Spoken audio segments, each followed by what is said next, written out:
katoa. Kia ora. I call Denise Roche. Thank you, Mr. Speaker. Tēnā koe. Tēnā koe I te whare. Rau rangatira mā tēnei te mihi ki a koutou I runga I te kaupapa o te rā. Tēnā koutou nā rangatira me nā tangata o te Kawerau a Maki. Tēnā koutou, tēnā koutou, tēnā koutou katoa.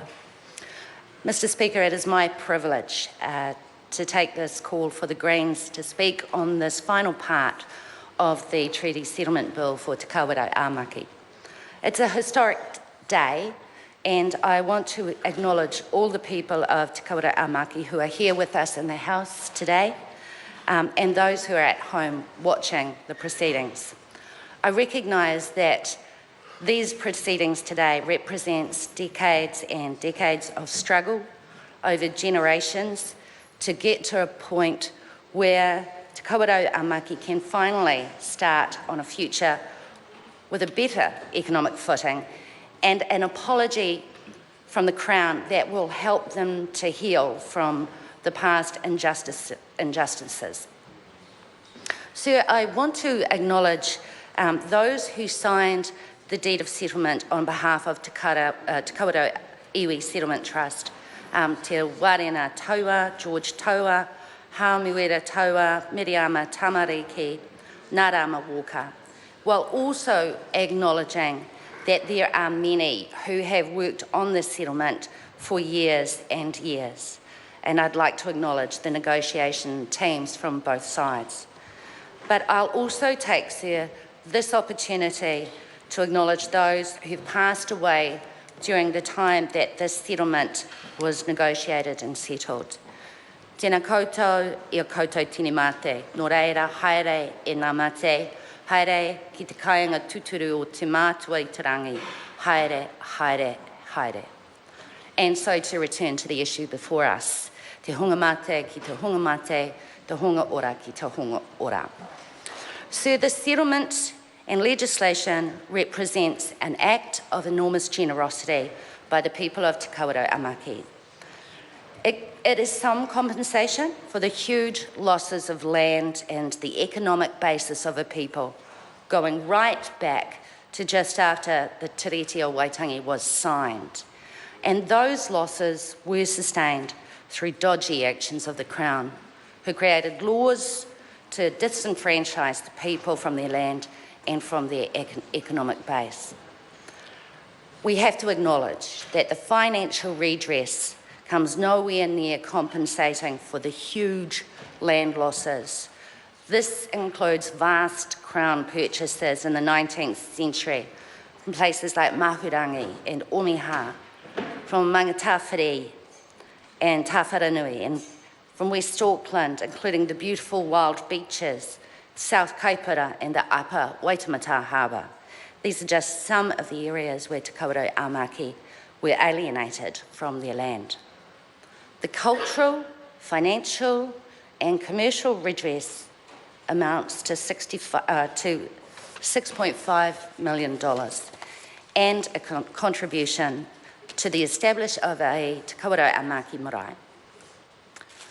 That is the compensation for the hundreds of thousands of acres lost.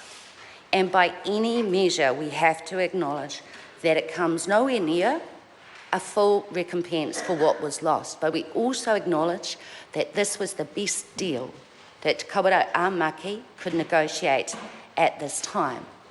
But Sir, I think it behooves us to remember that the priorities of this government is sometimes somewhat skewed. 6.5 million is a quarter of what this government will spend on a referendum for a new flag. Back to the settlement.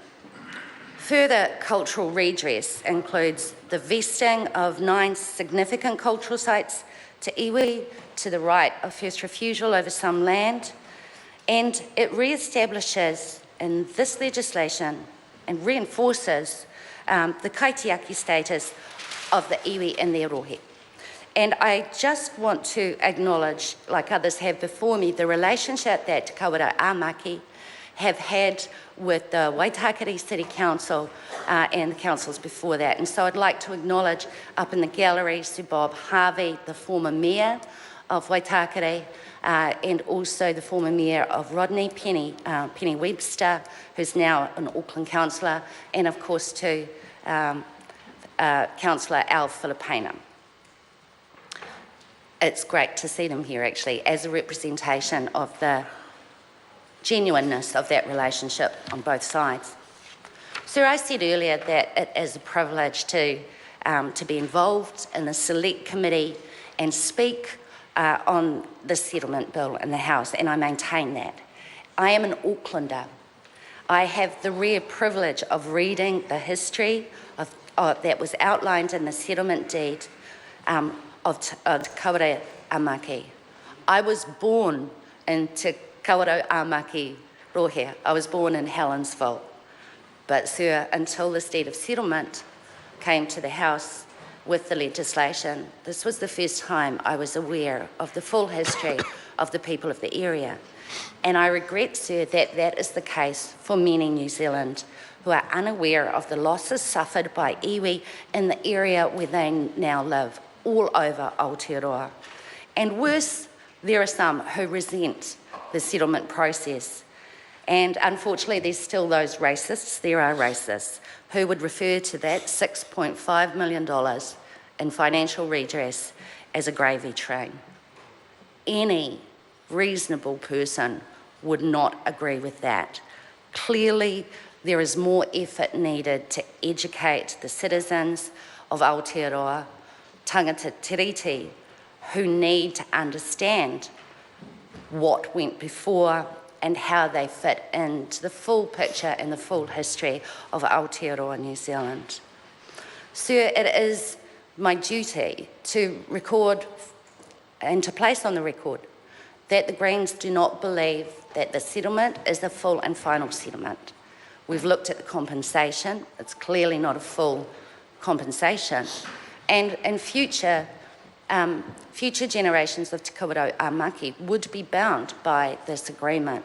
And we have no way of knowing how these historic injustices will affect those future generations. So, sir, we reject that claim. Having said that, it is important to acknowledge that this is a day of celebration. But we are also concerned that in some times the treaty settlement process pits Māori against Māori, iwi against iwi, and that the Crown has a huge role in determining who they will negotiate with, who's in, who's out. And that, sir, is of concern because, sir, there we may see further breaches of Te Tiriti o Waitangi. So I just needed to get that on the record. I'll finish up, sir, by going back to the settlement deed and back to the legislation and looking at the apology. The final paragraph in the apology says, the Crown unreservedly apologises for not having honoured its obligation to Te Kawerau Maki under the Treaty of Waitangi. Through this apology and this settlement, the Crown seeks to atone for its wrongs and lift the burden of grievance so that the process of healing can begin. By the same means, the Crown hopes to form a new relationship with the people of Te Kawerau Maki based on mutual trust, cooperation and respect for the Te Tiriti o Waitangi and its principles. Sir, we wish that too. We celebrate with Te Kawerau Maki for reaching this part of the process of their settlement. Nō reira, tēnā koutou, tēnā koutou, tēnā koutou katoa. I call Peter Parole.